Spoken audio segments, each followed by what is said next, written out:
नौजवान दोस्तों, बुजुर्गों और भाइयों, पर्दा नशीन माओ और बहनों, अजीज बच्चों, सूबाई जमीयत और ज़िली जमीयत के ज़िम्मेदारान और मुकर्रम व मुहतशम उलमाए कराम, आज बतारीख़ 17 जुमादिल आखिर सन 1445 हिजरी मुताबिक 31 दिसंबर सन 2023 ईस्वी के इस अज़ीमुश्शान इजलास के अंदर मुझ नाचीज़ को जो मौजू दिया गया है वो मौजू है दुनिया व आखिरत की फ़िक्र। अल्लाह रब्बुल इज़्ज़त से दुआ गो हूँ कि अल्लाह ताला हमें कहने सुनने से ज़्यादा उस पर अमल करने की तौफ़ीक़ अता फ़रमाए, आमीन या रब्बल आलमीन। हज़रात गिरामी, मौजू बहुत ही तवील है और वक्त बहुत ही थोड़ा सा है। हमारे सामने हमारे बड़े किबार उलमाए कराम मौजूद हैं जो जिनसे आप हज़रात को इस्तिफ़ादा करने का मौका मिलेगा भरपूर इंशाअल्लाहुल अज़ीज़। मैं मुख्तसर सी बात रख कर के अपनी बात को ख़त्म करूँगा। अल्लाह रब्बुल इज़्ज़त ने कुरान करीम के अंदर इरशाद फरमाया, वसारिऊ इला मग़फ़िरतिन मिन रब्बिकुम व जन्नतिन अर्ज़ुहा अस्समावातु वल अर्ज़ उइद्दत लिल मुत्तक़ीन। दौड़ पड़ो, जल्दी करो, वसारिऊ इला मग़फ़िरतिन मिन रब्बिकुम, तुम्हारे रब की मग़फ़िरत की तरफ, वसारिऊ इला मग़फ़िरतिन मिन रब्बिकुम व जन्नतिन अर्ज़ुहा अस्समावातु वल अर्ज़, और ऐसी जन्नत की तरफ जिसकी वसअत ज़मीन व आसमान के बराबर है और ये मुत्तक़ियों के लिए तैयार की गई है। जो परहेजगार लोग हैं, जो मुमिनीन मुत्तक़ीन हैं, उन लोगों के लिए तैयार की गई है। दूसरी जगह अल्लाह रब्बुल इज़्ज़त ने इरशाद फरमाया, साबिक़ू इला मग़फ़िरतिन मिन रब्बिकुम व जन्नतिन अर्ज़ुहा कअर्ज़िस समाई वल अर्ज़ उइद्दत लिल्लज़ीना आमनू बिल्लाहि व रसूलिही ज़ालिका फ़ज़्लुल्लाहि युअतीहि मन यशा वल्लाहु ज़ुल फ़ज़्लिल अज़ीम। सूरह हदीद के अंदर अल्लाह रब्बुल आलमीन ने यहाँ पे भी वही चीज़ें बतलाई कि सबकत ले जाओ अल्लाह की जन्नत की तरफ, अल्लाह की मग़फ़िरत की तरफ, और जिसकी उस जन्नत की तरफ जिसकी वसअत आसमान और ज़मीन के बराबर है। और ये उन लोगों के लिए तैयार की गई है जो अल्लाह और उसके रसूल पर ईमान रखते हैं। अल्लाह जिसे चाहेगा उसे अता करेगा, ये अल्लाह का बहुत बड़ा अजीम फ़ज़्ल है। और उसी से पहले अल्लाह रब्बुल आलमीन ने कुरान करीम के अंदर सूरह हदीद ही के अंदर ये भी बयान फरमाया कि दुनिया ये जान लो कि ये ज़ेब व ज़ीनत का सामान है, ये लहो लइब की जगह है। एक दूसरों के दरमियान फ़ख्र करने वाली चीज़ें हम करते हैं, औलाद को लेकर के, माल को लेकर के, लेकिन ये भी याद रखो कि ये सारी की सारी चीज़ें अल्लाह रब्बुल आलमीन ने खेती की तरह उसकी मिसाल देते हुए वाज़ेह किया कि जैसे एक इंसान के लिए अल्लाह रब्बुल आलमीन आसमान से बारिश को बरसाता है और खेती लहलहाती है, और एक वक्त आता है कि वो सूख जाती है, भूस बन जाती है और फिर उसके बाद वो ख़त्म हो जाती है।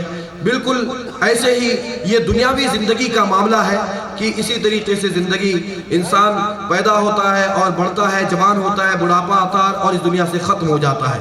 लेकिन मकसद हयात इसके अंदर हमारा क्या होना चाहिए, वो अहमियत रखती है। इंसान इस दुनिया के अंदर आया तो वो ये समझता है कि बस वो यहीं का रहने वाला है, या वो पक्के मकानात या उसके हरकात व सकनात ये बात वाज़ेह करते हैं कि बस वो इस दुनिया से कभी जाने वाला नहीं है।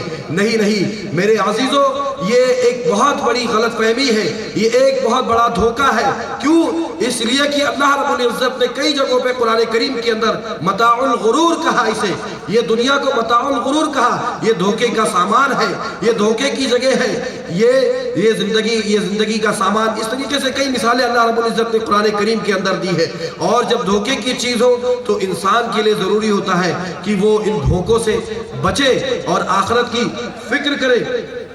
ये दुनिया के अंदर करोड़ा करोड़ अरबा अरब लोग आए और इस दुनिया से चले गए, कोई दुनिया के अंदर बाकी ना बचा। मेरे भाइयों, कोई आता है, कोई जाता है, ये महफिल सजी रहती है, साकी की नवाजिश जारी है, मेहमान बदलते रहते हैं और रोज रोज इंसान का आना जाना लगा हुआ है।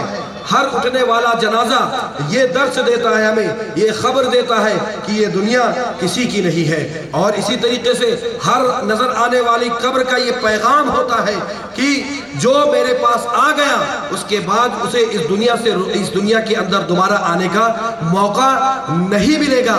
اللہ رب العالمین نے سورہ المنافقون کے اندر اس کی وضاحت کری ہے کہ موت جب انسان کو آتی ہے وَلَن يُؤَخِّرَ اللَّهُ نَفْسًا إِذَا جَاءَ أَجَلُهَا، کہ جب انسان کی موت قریب آ جائے گی تو ایک لمحہ بھی اسے اللہ رب العالمین عطا نہیں کرے گا کہ وہ کچھ اور بھی کر لے۔ وَلَن يُؤَخِّرَ اللَّهُ نَفْسًا إِذَا جَاءَ أَجَلُهَا وَاللَّهُ خَبِيرٌ بِمَا تَعْمَلُونَ، اور وہ اللہ تعالیٰ سے کہے گا بھی کہ اللہ مجھے وقت دے، مہلت دے، لیکن اسے کوئی وقت میسر نہیں ہوگا۔ میرے عزیزوں، یہ درس قرآن بہت ساری باتیں کہنے کے لیے تو ہے، قرآن و سنت کا ہم مطالعہ کریں، اس کی ہم دقیق نظروں سے جائزہ لیں تو ہمیں دنیا اور آخرت کی بہت ساری مثالیں اس کے اندر ملے گی جو یہ وقت اجازت نہیں دیتا ہے۔ میں بالکل اختصار کے ساتھ یہ بات رکھوں کہ صحابہ کرام ہمارے لیے آئیڈیل اور نمونہ بھی ہے کہ جب صحابہ کرام رضوان اللہ علیہ مجمعین نے ایمان لایا، ایمان لانے کے بعد اللہ اور اس کے رسول کو انہوں نے اپنی زندگی میں ترجیح دی، آخرت کو انہوں نے ترجیح دی۔ ایمان لانے کے بعد، آخرت کو ترجیح دینے کے بعد دنیا میں انہیں کس طریقے سے ستایا گیا، انہیں مارا گیا، اور اس کا ایک نقشہ کسی شاعر نے کیا ہی خوب کھینچا ہے کہ کوئی جلاد کیا کرتا جو یہ جلاد کرتے تھے، کوئی جلاد کیا کرتا جو یہ جلاد کرتے تھے، ستم ایجاد تھے، لاکھوں ستم ایجاد کرتے تھے، زمین و آسماں جب دھوپ کی گرمی سے تپتے تھے، زمین و آسماں جب دھوپ کی گرمی سے تپتے تھے، غضب کی دل لگی تھی، ریت پر مسلم تڑپتے تھے، نشان سجدہ توحید تھا جن کے جبینوں پر، دھرے رہتے تھے پہرو سخت پتھر ان کے سینوں پر، جو ابراہیم کے پوتوں کو پھول اور باغ دیتے تھے، سلاخیں سرخ کر کے لوگ ان کو داغ دیتے تھے، چنانچہ کسی کی ناک میں دھواں دیا جاتا، کسی کو چٹائیوں میں لپیٹ کر بے دردی سے پیٹا جاتا تھا۔ آخر وہ کون سی چیز تھی؟ اور ان کے جسموں سے نکلنے والی چربی سے آگ کے انجارے تو بجھ گئے لیکن ان کے ایمانی شعلوں کو کوئی نہ بجھا سکا، اور ان کی جلی ہوئی پیٹ بزبان حال کہتی تھی کہ اسلام کا پرچم نہ جھکا ہے نہ جھکے گا، فانوس یہ پھونکوں سے بجھا ہے نہ بجھے گا، ایمان کی خاموش زبانی پہ نہ جانا، یہ شعلہ بے باک دبا ہے نہ دبے گا۔ آخر وہ کون سی چیز تھی جس نے انہیں عظیمت کا پہاڑ بنا دیا؟